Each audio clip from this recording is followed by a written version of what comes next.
Apa yang saya nak sebut dalam sesi ini ialah saya sangat sedih melihat beberapa orang ustaz pendakwah di Malaysia ini khususnya yang menulis.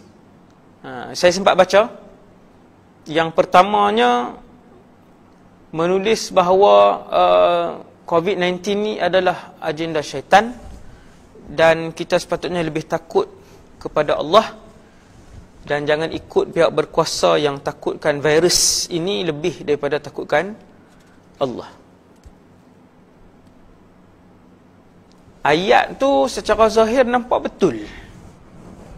Dan seorang lagi ustaz juga tulis artikel yang panjang kemudian diviralkan. Saya pun dapat. Orang tanya saya, ni macam mana ni ustaz? Kan? Saya tanya, macam mana apa ni artikel ni? Saya pun baca artikel tu, ustaz tu kata tak perlu kosongkan masjid. Kerana masjid lah tempat yang paling selamat sekali. Masjid ni ialah rumah Allah.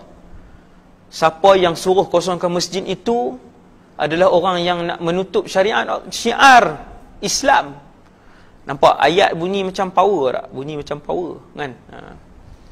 Kenapa kesemua para ulama muktabar di dunia ataupun di Malaysia, kumpulan ulama-ulama di setiap negeri yang dianggotai oleh ahli-ahli majlis fatwa yang alim-alim, mereka semua setelah berbincang, bermesyuarat berdasarkan dalil-dalil secara umum ataupun khusus, berdasarkan qawaid-qawaid fiqhiyah, mereka mengeluarkan pendapat setelah mengambil kira pandangan Kementerian Kesihatan Malaysia. Itu yang diajarkan. Banyak dalam kitab fiqh kalau kita tengok, sebahagian penyakit kena tanya doktor pakar dulu. Kalau kawan ni puasa, mudarat tak puasa Ramadan dia? Kalau doktor kata mudarat dengan penyakit dia ni, maka boleh untuk tidak berpuasa dan kemudian ganti nanti. Refer. No? Perjalanan inilah, disiplin ilmu inilah yang diambil oleh para ulama muktabar yang mempunyai kefahaman agama yang jelas, membimbing masyarakat. Tiba-tiba keluar ni yang ustaz-ustaz ni yang menyedihkan saya lah. Nah, keluar, jangan takut, tak takut sangat virus ni, kena takut, hanya takut Allah saja. Memang pun betul. Seperti mana Ibnu Muljam tadi, bila dia kata kami beriman dengan Allah, kami berjuang dengan nama kitab dan hadis, kami membunuh sambil baca ayat Quran apa semua waktu bunuh tu. Nampak seperti betul berjuang kerana Allah, berjuang untuk Allah. Tetapi mempunyai kefahaman yang silap kepada nas. Tak faham nas dengan cara yang mendalam, membuatkan kita mengeluarkan pendapat yang sungsang dan membahayakan masyarakat. No?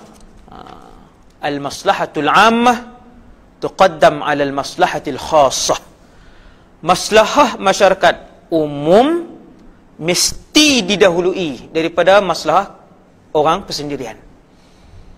No? Geng yang panjat pagar nak mai semayang juga dalam masjid. Orang tak pergi semayang nak panjat pagar mai juga. Pasal apa ni ada orang duk bagi semangat ni. Buat takut virus, kena takut Allah saja. Panjat pagar, buka kunci juga, mai semayang juga, duduk ramai-ramai juga, boleh menyebabkan tersebar penyakit yang menyebabkan satu mudarat yang besar. Sedangkan ulama dah sepakat ad-dararu yudfa'u biqadri al-imkan.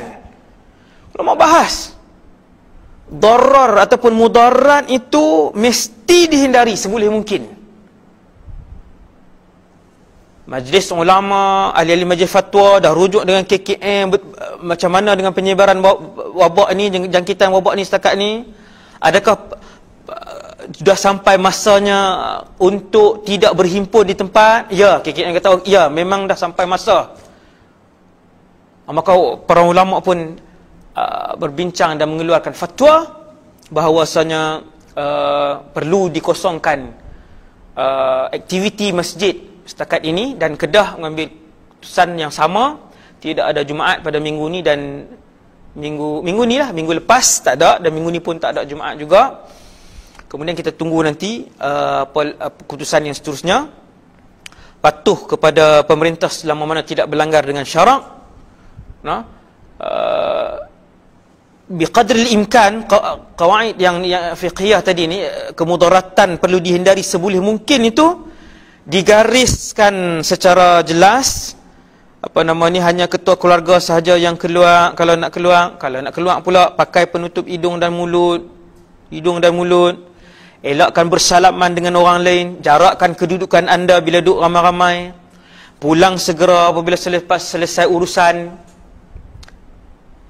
Itulah garis panduan sempurna yang diajarkan oleh para ulama. Maka saya nak pesan, bila jadi keadaan yang macam ni, yang meruncing macam ni, yang hampir kepada darurat macam ni, bersamalah dengan para ulama yang rabbaniyin, yang insya-Allah pendapat dan fatwa mereka akan dipandu oleh Allah Subhanahu wa taala. La tajtami'u ummati ala dalalah, tidak akan bersepakat umat ini di atas kesesatan. Maka dengan sebab itu saya menasihatkan diri saya dan kita semua untuk sama-sama ikut panduan yang digariskan oleh para ulama, supaya kita tak terkeluar daripada lingkungan yang salah, memudaratkan orang lain, dan supaya kita setiap tindakan kita diredai oleh Allah.